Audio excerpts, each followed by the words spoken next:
Hello, Truth Seekers. Today we will be taking a look at some recent posts by the 8th Psyop group on Twitter, also looking at related postings by other interesting individuals. First, we have this guy here, Khoury. He's been pretty big on exposing telecom company Ericsson. He notes a fascinating coincidence concerning a 8th Psyop group post. You see this one here, posted July 23rd, Fly Me to the Moon, #Ray. Check out the latest from our sister at 4th Psyop group, an image showing a ghost floating in space with the moon nearby. It is so noted that on June 15th, Khoury posted this: "We are everywhere, we see everything, we hear you breathing, sound of freedom, nothing can stop what is too soon arrive, nothing." And here there's an Earth with the ghost insignia on a crest, overlaid on an Earth model with a swarm of white dots, presumably satellites, surrounding it. And so it's easy to appreciate the similarity of this imagery to this. Michael posted first, June 15th, and it was followed up by the 8th Psyop group, July 23rd. The question is this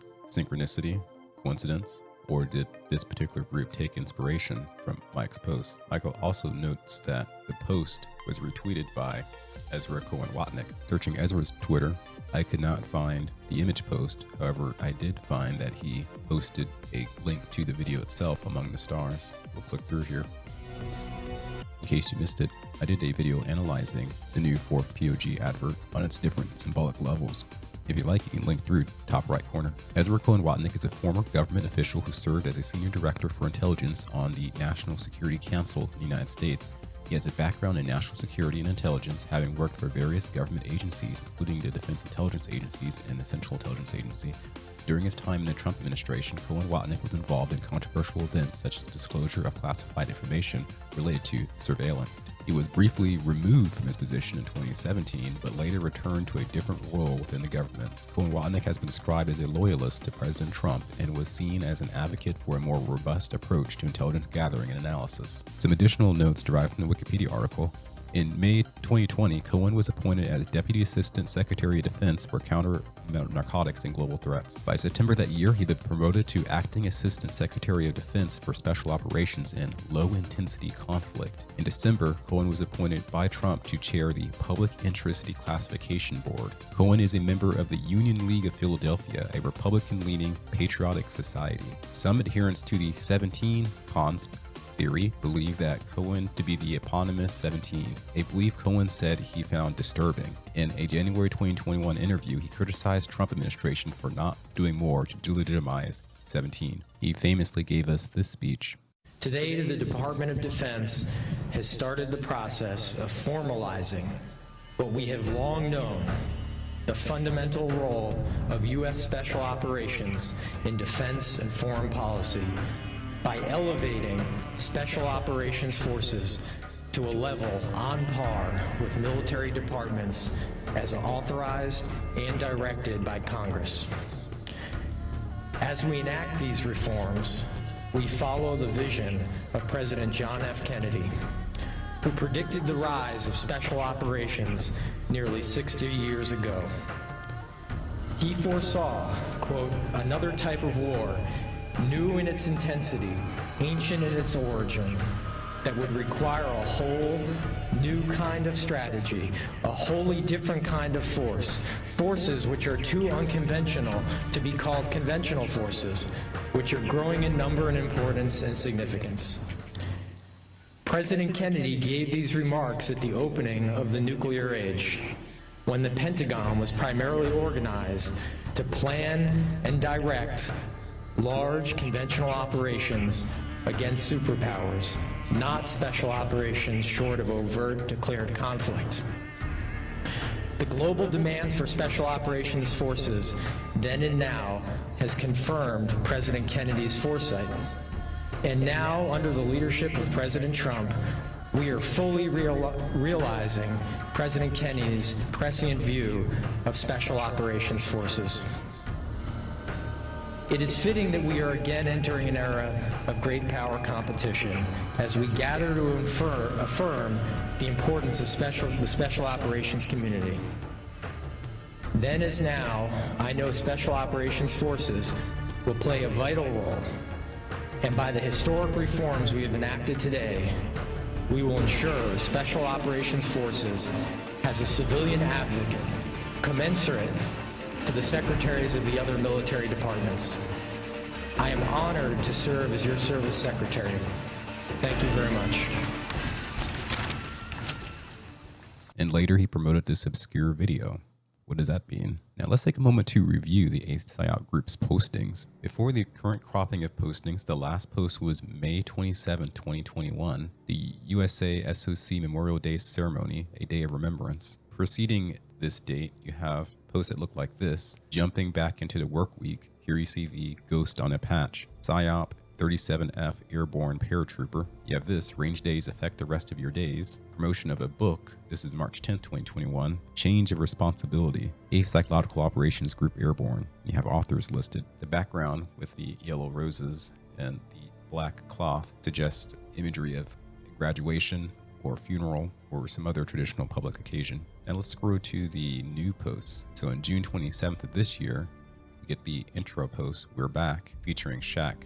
GIF, I'm back. Retweet of USS OCOM PTSD awareness event. We have a 4th of July tweet. Today we celebrate our independence as a nation. Let's take a moment to appreciate the freedoms we have today that so many others wish for, that so many have fought and died for. Here's to life, liberty, and the pursuit of happiness. Then here we have a retrospective promotion of the Change in Responsibility ceremony that was held on June 27th of this year. Jason relinquished responsibility to CSM Aliyah Genos. I believe CSM designates a senior enlisted member of the U.S. Army Battalion or higher, standing for Command Sergeant Major. It's a non-commissioned rank and position of office in the United States Army. The holder of this rank and position is the most senior enlisted member of a color-bearing Army unit. So then, CSM Aliyah Genos is welcomed as the very first female Psyop Group Command Sergeant Major, who assumed responsibility of the 8th Psyop Group on June 27th. 1 week later, they quote Francis Baudette, Lieutenant General retired. This is the epicenter of discipline, daring, and reckless calculation. What it takes to be in our line of work. As we stand here this morning, you can feel the history of this renowned organization.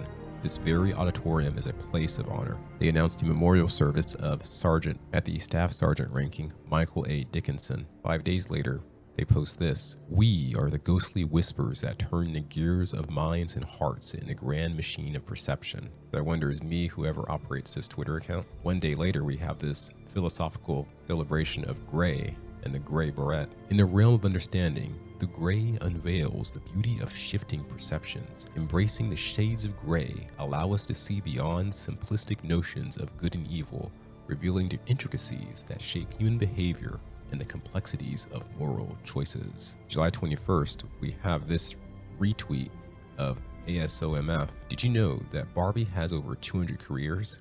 In 2000, Barbie became a paratrooper. And so I wonder if this is a coded comm in the context of the recent controversial Barbie movie, the movie considered by one of its creators to be a type of Trojan horse or key identity politics principles. Could this be a clue to the real intentions behind the 8th Psychological Operations Group, shaping public perception to a very political end in a temporal context of promoting their very first female Psyop group, CSM? I wonder. July 22nd, Psychological Warfare is a Secret Weapon of Victory by the controversial William Donovan. William Wild Bill Donovan was an American soldier, lawyer, intelligence officer, and diplomat. He's best known for serving as a head of the Office of Strategic Services, the OSS, the precursor to the CIA during the World War II. He's considered to be one of the founding members of the CIA. In this particular tweet, he's regarded as GOAT.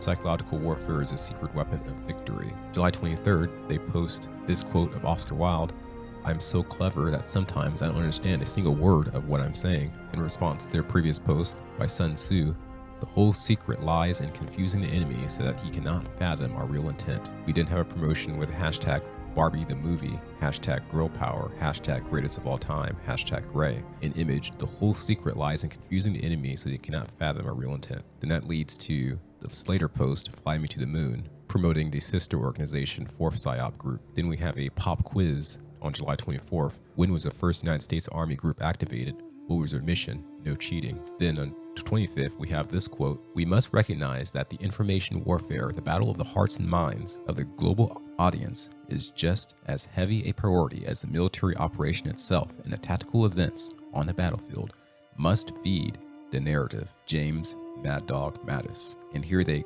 cast him as a legend and a GOAT. Just as a reminder, the Atlantic article was written June of 2020, stating that James Mattis denounces Trump as a threat to the Constitution. And so this group promotes him as the greatest of all time. Interesting. Now going to 26th of July, I presume Major General Robert Alexis McClure, a persistent advocate for psychological warfare and unconventional warfare from World War II to the Korean War. Read more here. Here we have a direct promotion of the 8th Psyop group as Ghost in the Machine. We are the ghostly whispers that turn the gears of hearts and minds, the grand machine of perception, with a skull in the background. This is really going to stir up the 17 aware people and patriotic Americans who hope for salvation. But given this previous promotion of Mattis, you wonder, is this post merely chum? Is this post posing? What's going on? Looking at the quote tweets, we have Grand Admiral, the Grand Machine indeed. We have Sasha Brooke Cloud using this hashtag. We have Enrique, Psyops are real, it's a battle for the minds. We have Sleepwalker, Buttons, sometimes you have to push them, coming in hot, a big deal. Zip Zap by the Bald Monk, Hand It Over, or disclose what the chain of events is and intended outcome. Both sounds reasonable. If everyone's excited. On 27th July, we have From the Shadows, Psywar, this Scooby-Doo-like image. It, of course, has everyone quite excited. We got MJ, Ghost Baron, Constant Pressure, We Are Everywhere. Continuing on the 28th, Pop Quiz, what is the Psywar Center called today? Cheating allowed. Typing in Psywar Center into start page search yields this result. The John F. Kennedy Special Warfare Center and School, known informally as SWCC, primarily trains and educates United States Army personnel for United States Army Special Operations Command and U.S. Special Operations Command, which includes Special Forces, Civil Affairs, and Psychological Operations personnel. Michael Khoury, potentially capturing another synchronicity, notes that on June 15th, he posted, President John F. Kennedy visits the 82nd Airborne Division at Fort Bragg, North Carolina, showing us that picture of him. Hapjoy posts the apparent answer, which I just showed you. We're showing this. And this is the last new tweet with 66,000 impressions, which appears to be more than most of their other tweets. So you may say that this is a new Operation Trust tactic. Operation Trust was a counterintelligence operation carried by the Soviet secret police in 1920s and 30s. Its purpose was to dismantle anti-Soviet groups and individuals by infiltrating them